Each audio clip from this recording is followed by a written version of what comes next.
진보미학입니다. 김건희 씨의 주가 조작 사건으로 대한민국이 들썩들썩합니다. 이전의 조국 전 장관 부인 정경심 교수와의 형평성 문제가 아주 강하게 대두되고 있어서 향후 김건희 씨의 소환이랄까 향후 일정들에 대해서 많은 사람들이 관심을 갖고 있습니다. 한편 국민대에서는 이 김건희 씨 박사학위 논문에 대한 재검증이라든가 재심사에 대한 그런 어떤 대책이나 계획을 수립하는 데 있어서 매우 비협조적인 모습을 보이고 있죠. 국민대 졸업생 및 동문들이 소송을 할 정도로 국민대에서는 뭔가를 숨기는 것 같기도 하고요. 제 개인적인 생각은 하여튼 협조적으로 하진 않는 것 같아요. 사실 그 박사 논문이라는 게 맘먹고 하면 하루는 하거든요. 그런데 혼자 하는 게 아니고 어쨌든 검증단이란 그룹을 만들어야 되는데 이렇게 사회적으로 좀 부담스러운 것에는 교수들이 성격상 안 끼려고 해요. 그런데 어떻게 생각하면 교수들이 그렇게 이러한 부분에 참여하지 않고 주저한다는 것 자체가 이미 정치를 생각하고 정치적인 성향을 띠는 교수라고 볼 수 있죠. 거긴 정치적인 어떤 판단 기준이 들어가면 안 되겠죠.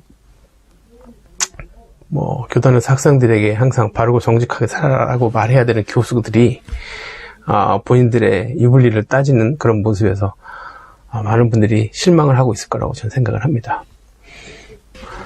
그래서 국민대가 미적하고 있는 이 논문 검증을 심사를 제가 한번 해봤어요. 비록 전공은 다르죠. 저는 사회복지 쪽이니까.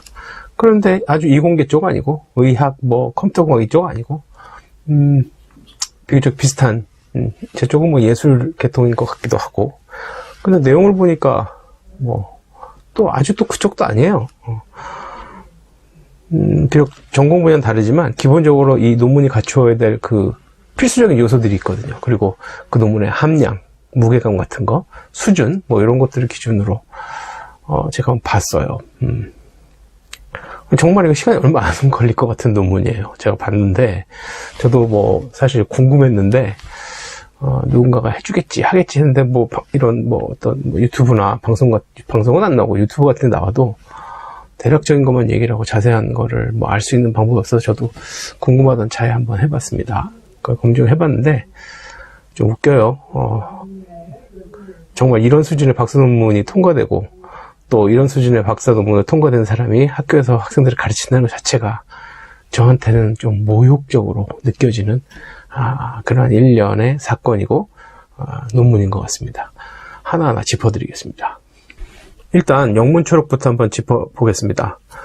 일단 문장이 엉망입니다. 단문, 복문 그런 것들 말할 수도 없을 정도로, 그리고 동사가 어디 있고 주어가 어디 있는지도 매우 중복적이고 중첩적으로 사용이 돼서 품사를 이렇게 집어내는데도 매우 까다로운 고급 문장입니다. 네.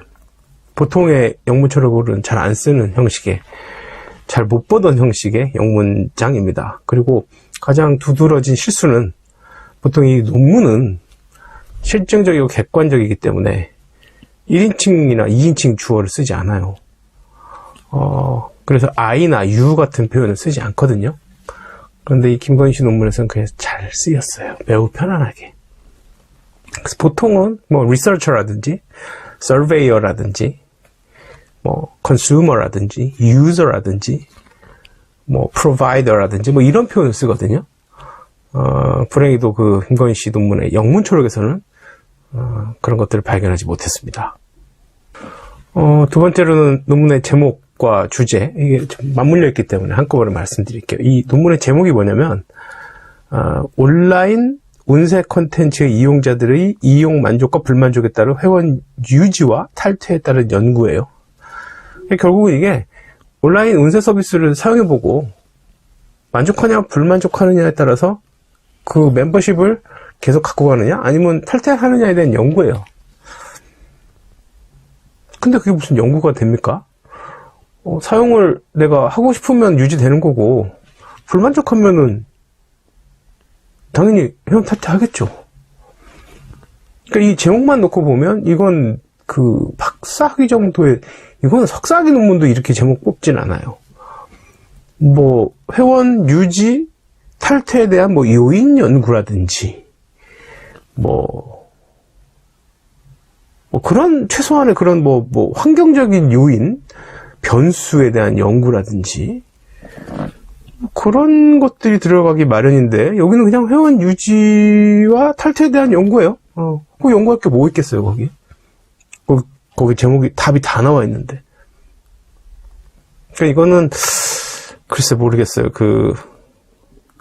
지도 교수가 지도를 거의 하지 않은 게 아닌가 하는 생각을 하게 만드는 논문 주제와 그 또 제목이에요.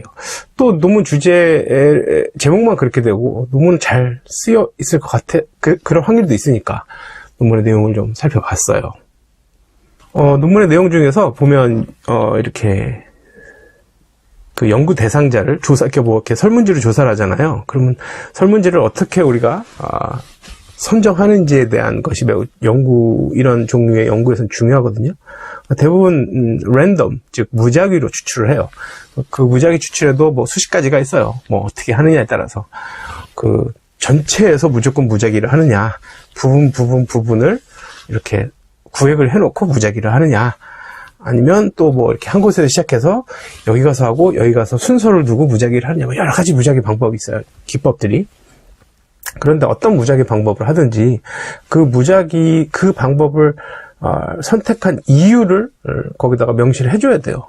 그 무작위라고 해서 내가 하고 싶어서 뭐 여기 보니까 강남구, 서초구 뭐 이런 식으로 두 개를 하고 뭐 노원구 어디 뭐 이렇게 두 개를 했는데 이유가 없잖아요. 서울시 내 구가 몇 개인데 거기서 강남, 강북에 각각 두 개씩 거기를 선택한 이유가 있어야 되는데 그게 없어요. 네.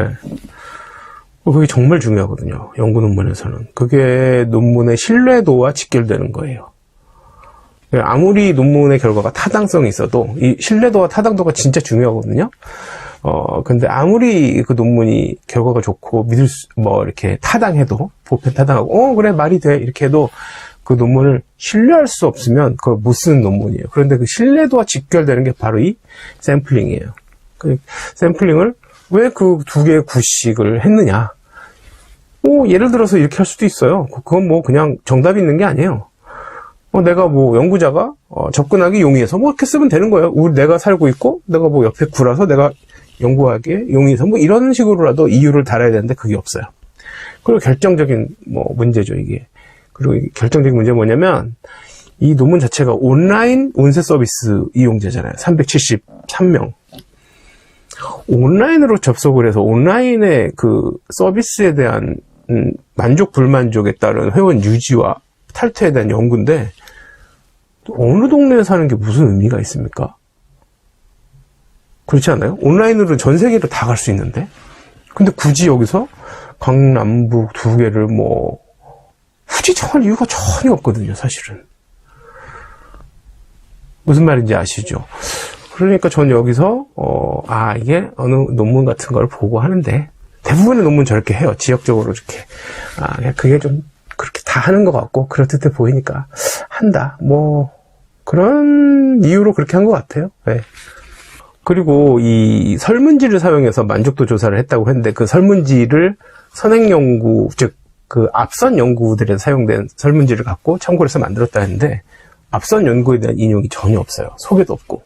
물론 이 논문 전체적으로도 이 인용 부호가 전혀 없어요. 어느 연구에서 몇 년도 어느 연구에서 따왔다, 몇 년도 이게 있어야 되거든요, 사실. 근데 그런 것도 전혀 없어요. 네. 학부 논문도 요즘은 그렇게 안 쓸 거예요, 아마 학부생들도. 그러니까 앞선 연구, 어떤 연구. 네. 이 논문에서 선행 연구가 중요한 이유는 그 원래 대부분의 논문은 기존 연구, 선행 연구를 맨 앞쪽에 둬요. 왜냐하면 내가 지금 하고자 하는 연구를 이전에도 비슷한 거나 똑같은 걸 했을 수가 있잖아요. 그럼 내가 이걸 할 이유가 없는 거잖아요. 내가 지금 하고자 하는 것을. 그렇기 때문에 과거에 나와 똑같은 연구를 진행한 연구자가 있는지, 그런 연구가 있는지, 비슷한 연구가 있는지에 대해서 먼저 리뷰를 한번 쫙 해야 돼요. 그 시간이 굉장히 오래 걸려요. 그래서 내공이 좀 있으신 학자분들은 이 선행 연구만 쫙 보고서도 이 논문이 어느 정도 이 논문을 쓰는 사람이 어느 정도 공부를 했구나라고 딱 에스티메이션 하는 분도 계세요. 그럴 정도로 이 선행연구가 매우 중요한데 이 논문은 선행연구 섹션이 아예 없어요. 그리고 뒤편에서 지금 설문지를 선행연구에 사용된 설문지들을 조합해서 만들었다라고 말은 했는데 그 앞에 선행연구가 하나도 없어요. 짝입 의혹이죠. 바로 이것이. 마지막으로 통계 처리 부분입니다. 진짜 얘기할 거 많은데 그냥 몇 개만 말씀드리는 거예요. 이 회귀분석이라는 통계 기법을 사용해서 일반적으로 많이 쓰는 기법이에요. 이 기법을 사용해서 통계 처리를 했습니다. 설문지로 취합된 것을. 그런데 그 중에서 중요한 값이 R2라고 하는 값이 매우 중요합니다. R2. 그런데 이 R2로 되어 있지 않고요. 사실은 이게 회귀분석에서 나오는 R 스퀘어라고 돼요. 스퀘어. 그러니까 제곱이라는 말이죠. 제곱. 그러니까 몇의 제곱, 2의 제곱은 4, 2의 세제곱은 8, 이런 식으로 우리 제곱, 세제곱의 개념 알잖아요. 그 제곱이 영어로 스퀘어예요. 스퀘어. 그런데 이 R 스퀘어를 말하면서 R의 스퀘어를 여기다 조그맣게 써야 되는데 그냥 R2로 쓴 거예요. 그러니까 이거는 엄청난 실수죠. 이건 완전히 다른 개념이 돼버리는 거지. 그러니까 이걸 보고 이 개념에 대해서 이분이 논문의 이 저자가 김건희 씨가 이 개념조차도 모르고 썼구나라는 것을 누구나 알 수 있는 큰 실수였습니다. 제가 리뷰해본 결과 이 논문은 사실 학부생에서 석사 수준 중간쯤의 수준의 논문으로 저는 평가를 할 수 있을 것 같아요. 어떤 연유로 국민대 저명한 교수님들께서 이 논문에 대해서 통과를 해주고 박사학위를 부여했는지 모르겠어요. 그러나 제가 봐서는 분명히 이건 국민대라는 명성에 걸맞지 않는 수준의 논문이라고 판단됩니다. 그러니까 하루속히 교수님들께서 이 김건희 씨 논문에 얽혀 있는 이런 여러 의혹들을 교수적인 양심을 걸고 좀 밝혀주셨으면 좋겠어요. 이재명에서 만납시다.